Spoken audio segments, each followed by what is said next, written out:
have to remember that business is a citizen in society. And a business is managed by people.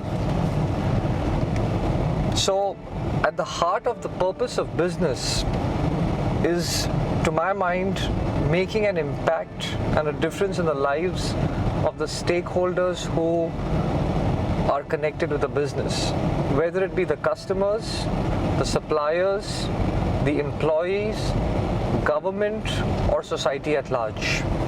If business runs itself with that view, that there is a higher purpose of creating an impact in the lives of people, then clearly business delivers change.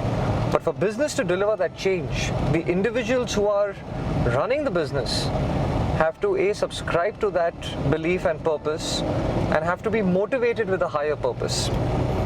So individual change brings about institutional change, which brings about societal change.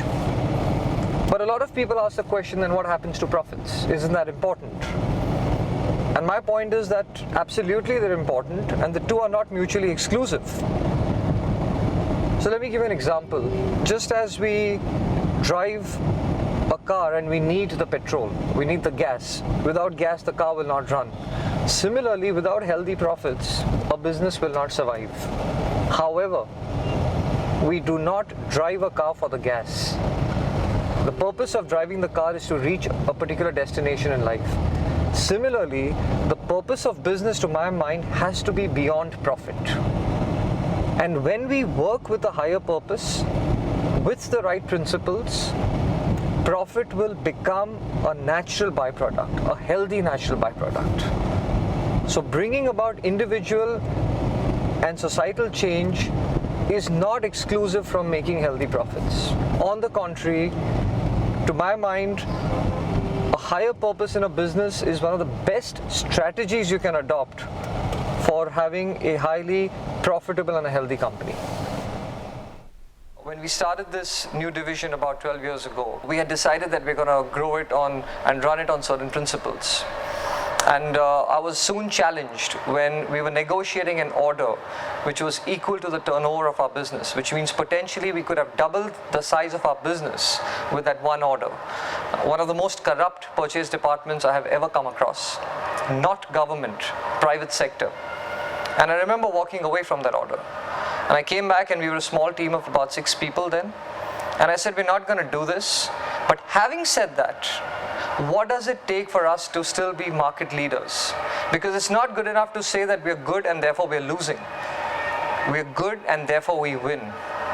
And then we went out and built our product line from 20 products to now 350 products, from 3 distributors to about 150 distributors across 60 cities in India.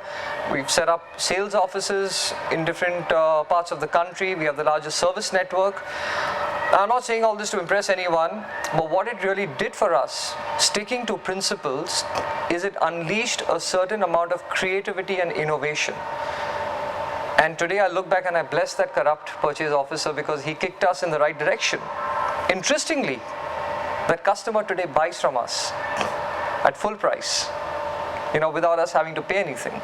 When we are faced with negative energy or with someone who is a hostile force, we have always responded with our goodness, through our principles, but more importantly, focusing on not who is right, but what is right.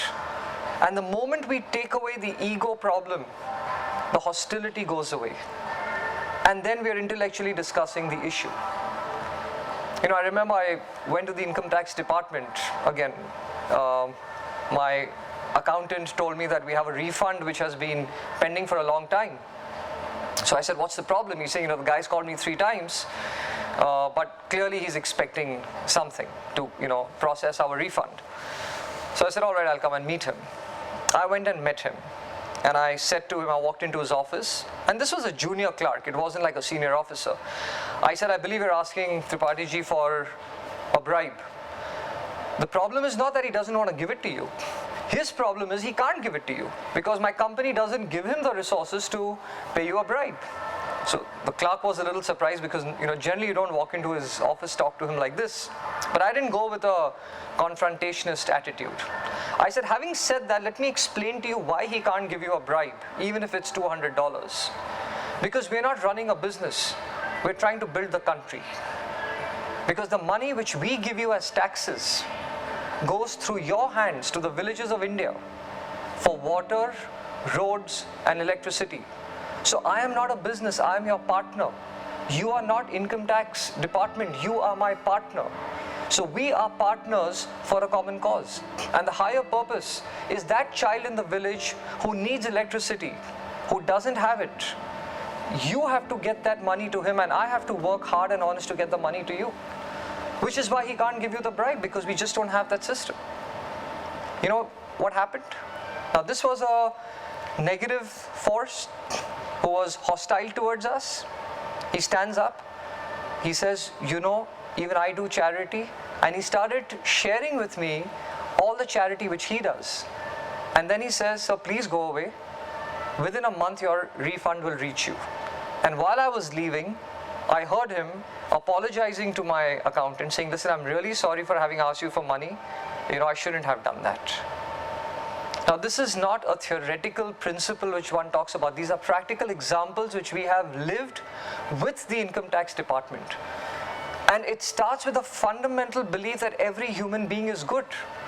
When you approach them with your goodness, and you're not attacking the person, but you take the discussion away from an individual confrontation to the principle and the higher purpose, people change.